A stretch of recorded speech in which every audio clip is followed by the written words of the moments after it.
It's been an interesting first month of the year when it comes to wildlife news. I thought I'd take you through some of my favourite stories from January 2025, and let me know in the comments if you think that I've missed anything. Just before I begin, I've noticed that I've gained a few subscribers since my last video, and so I wanted to say that it's great to have you here, and that I really hope you enjoy some of the videos that I've got planned over the next year.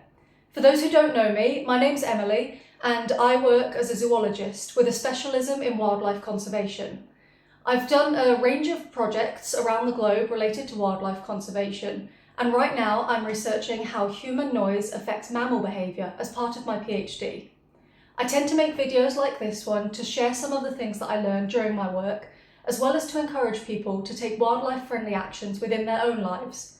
So with that said, let's have a look at some of the news. At the start of January, the year began with a really exciting news for birdwatchers. A bittern was caught on camera by John Overden at the Jersey's National Trust Wetland Centre where the camera had been set up. Bitterns are really rare kinds of herons that can be found within wetlands, and they were driven to extinction within Britain in the 19th century, largely because we were draining our wetlands. So it's really exciting to catch one so close to us on camera. They are now back in Britain, but there are only a few hundred of them, and the hope is that as numbers increase, we'll be able to see more and more of these birds on camera. The first bit of wildlife news that really captured the nation's attention was during the second week of January. On the 8th, 2 lynx were caught on camera after having been illegally released into the Cairngorms.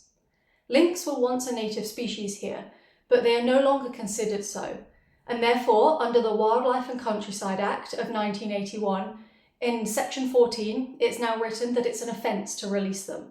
So, on the 9th of January, they were captured and taken to the Highland Wildlife Park. The next day, there was surprising news when another pair of lynx was caught on camera, also within the Cairngorms.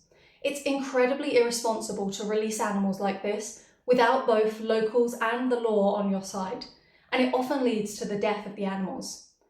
These 4 lynx were all showing signs of starvation, and it's doubtful that they would have survived very long if we hadn't caught them. In fact, after these second pair of lynx were captured, one of them sadly didn't survive.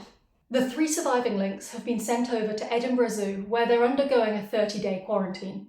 I'm really looking forward to hearing news about their progress. Next up, we're looking to Devon, where a 2.6 acre plot of land has been purchased to protect the Culm grassland there. Now, if you're like me, you've got no idea what Culm grassland is, so I did a little bit of reading. Culm grassland is a kind of boggy moorland where the vegetation exists on a layer that's above the water layer. It's mostly been drained in the UK to make way for modern agriculture, but it's a really important habitat to keep. It supports a range of unique species, and it also acts as a natural flood defence. So when the floodwaters are rising, it slowly releases the water back out into the remaining landscape, whereas other less absorptive habitats will release it all in one big flood. This new reserve is being managed by Devon Culm. They're going to fence it off to protect it, but they're also planning to establish viewing points so that people can see the specialist species there. It's certainly somewhere that I'm intending to visit once it's all set up. Next, we're looking over to Buckinghamshire, where there are concerns about the creation of a new country park.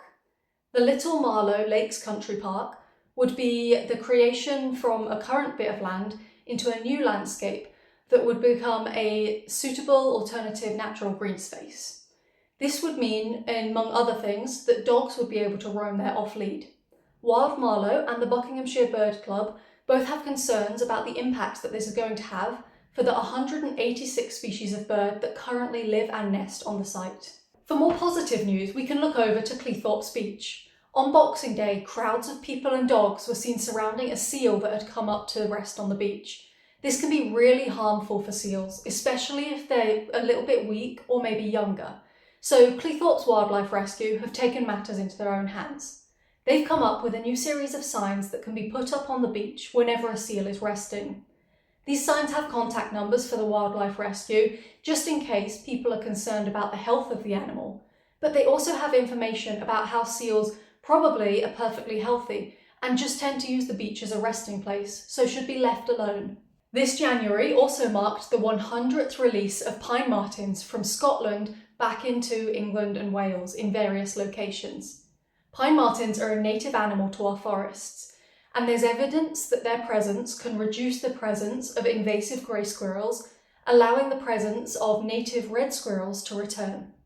The Vincent Wildlife Trust and Land and Forestry Scotland have been working on this translocation project for a decade now, and they've been slowly releasing pine martens over time until they managed to get to this number 100 release. The pine martens that they've released earlier in England and Wales have been breeding and raising kits, which marks it as a successful translocation project.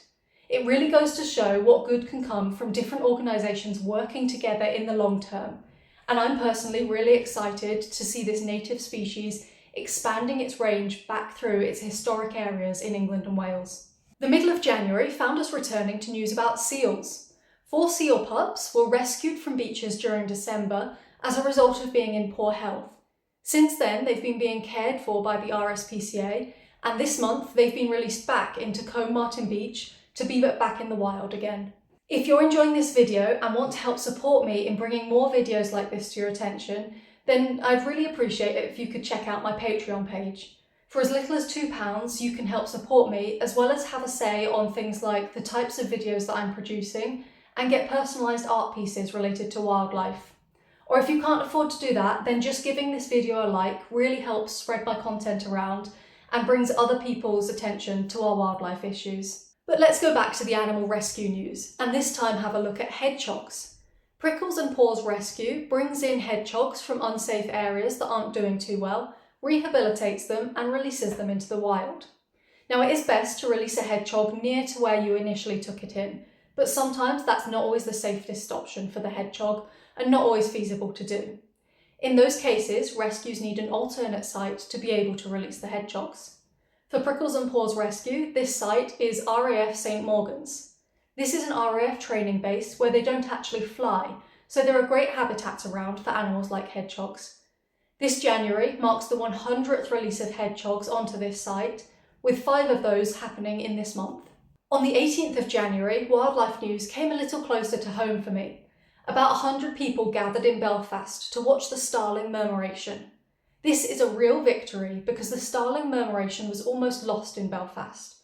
Increasing light pollution had driven the starlings away, and so different organisations like Wild Belfast worked alongside the city to help bring down the impact of light pollution, and ever since then the starlings have returned.